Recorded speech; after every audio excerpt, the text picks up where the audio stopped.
সম্মানিত মন্ত্রী প্রদত্ত তথ্য অনুসারে বাংলাদেশে সরকারি চাকরিজীবী কর্মকর্তা এবং কর্মচারীর সংখ্যা হচ্ছে 14,50,891টি।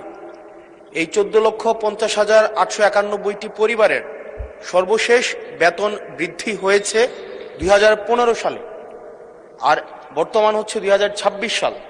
গত 11 বছরে কোনো বেতন বৃদ্ধি হয়নি, অথচ এই 11 বছরে মুদ্রাস্ফীতি 55 থেকে 65% পর্যন্ত বৃদ্ধি হয়েছে।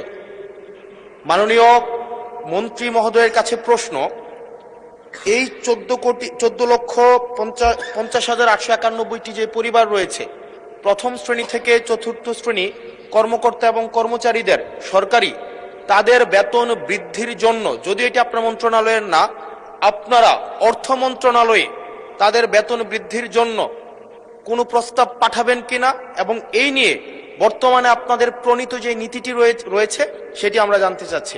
ধন্যবাদ। মাননীয় মন্ত্রী।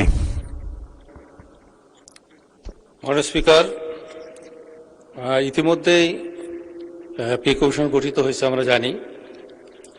তো বিষয়টি অর্থ মন্ত্রণালয়ের আওতাধীন, আর এই বিষয়ে যদি পৃথক নোটিশ দেওয়া হয় তাহলে এই বিষয়ে বিস্তারিত মহান জাতীয় সংসদে মাননীয় সদস্যের উত্তরের জন্য উপস্থাপন করা হবে। মাননীয় স্পিকার, ধন্যবাদ।